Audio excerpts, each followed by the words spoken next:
Today on Living in the Word with Dr. Gary Yates.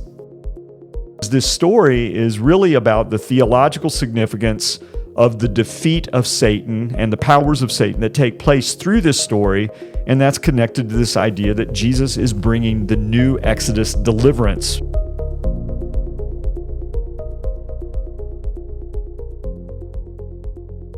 Hi, I'm Gary Yates, the pastor at Living Word Baptist Church in Forest, Virginia. Thank you for joining us at Living Word Press for another episode of Living in the Word. And in our recent studies, we've been looking at the concept of new Exodus in the book of Isaiah and the Gospel of Mark, and how that connects these two books together, and ultimately how the Old Testament background informs the story of Jesus in the Gospels. The idea is that Jesus comes to bring the new Exodus that is promised by Isaiah and the prophets. Now, we're looking in this episode at Mark chapter 5, and this new Exodus idea, I think, actually brings some deeper insights and fresh perspective into maybe what is the most unusual and potentially confusing story in all of the Gospels. Talking about the story of the man in the tombs, the legion of demons that are cast out of him, and then the drowning of the pigs that takes place after that. Mark is the shortest of the synoptic Gospels, but actually gives us the longest and most extensive account of this particular episode. So it's obviously very important to his message and his theology, but it's a story that has probably baffled lots of us, including me, as Bible readers. And I remember Andrew Wilson sharing the story of a pastor who had told him that the three most common questions he had been asked throughout his pastoral ministry about the Bible were, what happens to me when I die? Can I lose my salvation? And what's going on with those pigs who drown in the lake? So maybe you've had similar questions as you've read this story as well. I want us to see, in light of this new Exodus background, that this story is more than simply the day that Jesus made deviled ham, this kind of unique and unusual, miraculous deliverance. There is also much, much more to this story than the ethical dilemma of what happened to the pigs, which is often what people really get focused in on as they read the story. The text really doesn't wrestle with that at all, because this story is really about the theological significance of the defeat of Satan and the powers of Satan that take place through this story, and that's connected to this idea that Jesus is bringing the new Exodus deliverance. It's not just deliverance from an enemy army. This is deliverance from the power of Satan itself. So whenever we see a legion or an army of God's enemies being defeated in the sea or drowned in the sea, that probably should recall for us and take us back to the Old Testament story of the Exodus, and even maybe more specifically to Exodus chapter 15, the Song of Moses, which celebrates how God uses the sea to defeat the Egyptian army as their horses and chariots are thrown into the sea. The waters cover them up after Israel has walked through on dry ground into freedom and deliverance. In the Gospel of Mark, in chapters 4 to 6, Jesus is showing his Exodus power by the ways that he acts on the sea. In chapter 4, he calms the storm like Yahweh, and the disciples observe that. In chapter 6, he walks and treads on the waves like Yahweh. And in the middle of this, he uses the sea like Yahweh did in order to defeat his enemies in Mark chapter 5. The same sea or lake where the disciples are delivered in chapter 4 is the same lake or sea or body of water where the demons are defeated in Mark chapter 5, just like what we have in the Exodus story back in the Old Testament. The connection between Exodus and Mark chapter 5 is not mentioned in a lot of commentaries on Mark, but honestly, when you see this and you read the story in that way, it's hard to unsee it. Ricky Watts, who has written perhaps the definitive work on the new Exodus in Mark, and many of the insights we've shared in this study come directly from that study, writes that all of these unusual elements in this strange story in Mark chapter 5 are, quote, entirely consonant with a portrayal of Jesus as Israel's Isaianic New Exodus deliverer. He goes on to say, I would suggest that for Mark, the pericope of the Gerasene demoniac shows Jesus to be the Isaianic New Exodus Yahweh warrior who defeats the hostile powers, now in their New Testament demonic manifestation as legion by drowning them in the sea, just as in the first Exodus. So again, once you see that, it's hard to unsee it. Timothy Gombas in his commentary on Mark and Andrew LePew in his book, Mark Through Old Testament Eyes, have made exactly the same connection. And when you see this Exodus connection where Jesus is defeating the demonic army in the same way that Yahweh defeated the Egyptian army, I think it takes a strange, unusual story and begins to make clear the importance and significance of what is taking place. The new Exodus that Isaiah had promised is finally coming to fulfillment through the person and work and ministry of Jesus.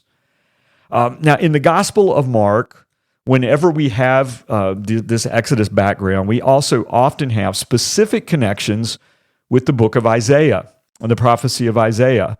And the story of this man living in the tombs and the demons that are involved in all of this has specific connections back to Isaiah chapter 65. Many of the elements that are in the story in Mark 5 are also in this prophetic text. And to see these connections, I'm going to read the English version of the Greek translation of Isaiah chapter 63, verses 1 to 5. So I'm going to read the verses, make a few comments here. But in Isaiah 63:1, the Lord speaks, and he says this, I have become manifest to them that asked not for me. I was found of them that sought me not. I said, behold, I am here to a nation who is not called on my name. I have stretched forth my hands all day to a disobedient and gainsaying people, to them that walked in a way that was not good, but after their sins. So God's reaching out to disobedient Israel. They're not responding to him. Verse 3, this is the people that provokes me continually in my presence. They offer sacrifices in gardens, burn incense on bricks to devils, which exist not. They lie down to sleep in the tombs, in the caves, for the sake of dreams. All of these pagan rituals and practices that show how far they are from Yahweh. And then it even says, even they that eat swine's flesh and the broth of their sacrifices, all their vessels are defiled, and yet they say, depart from me, draw not nigh to me, for I am pure. Now, when we compare this passage to the Gospel of Mark, some of the wording is a little different, but the similarities between the pagan practices that are mentioned in Isaiah 65 and the details and circumstances of the story in Mark 5 are pretty striking. And it's hard to believe that they are just coincidental. How many other passages in the Bible mention these same elements? First of all, in Isaiah 65, there is the sitting among the graves and the consulting of the dead, the practice of necromancy. They're getting these messages from the dead, and that's why they're sitting in the graves. But then in Mark chapter 5, we have the possessed man who is living among the tombs and living with the dead here in Mark 5. There are the demons and the false gods behind the rituals in Isaiah 65, and then in Mark 5, the legion of demons that are there in that story. We also have the mention of eating pig's flesh, an unclean, prohibited food from the Torah in Isaiah 65, and the herd of pigs which are being raised for food, but that are drowned in the lake in the story of Mark chapter 5. So here's the point of the connections between Mark 5 and Isaiah 65. Isaiah 65 is describing the sin and rebellion of Israel. They have not returned to the Lord, and it's their sin and their persistence in these pagan practices that have kept them from experiencing the blessings of the new Exodus. God had called them back to himself, but they had not responded. They had not repented. They had not returned to him. The delay of the Exodus was not God's fault. It was not about the failure of God's promises or him being unable to fulfill those promises. Instead, it was the result of the people's continued sin, their rebellion, and even their devotion to false gods and pagan practices. In Mark chapter 5, Jesus is working and acting to overturn this. Jesus is demonstrating Exodus power. He is defeating the ultimate enemy, Satan and the forces of darkness, and using the sea to do that. And along with that, he is acting in a saving, delivering, redemptive way to remove the obstacles and sin that had kept these new Exodus promises from being fulfilled and experienced and realized. It's been hundreds of years, but Israel has not turned to God. God is now acting through Jesus in a decisive way to overturn that. I think as we look at Mark chapter 5, it's another reminder of how much we need the Old Testament to fully understand and appreciate the Gospels and the message that's there concerning the person and work of Jesus. Reading the Gospels without the Old Testament is somewhat like walking in on the middle of a movie and trying to understand the plot and the story when half of it is already over. The promise of new Exodus gives clarity and focus to what might seem like a really strange and unusual story when we read it without that background.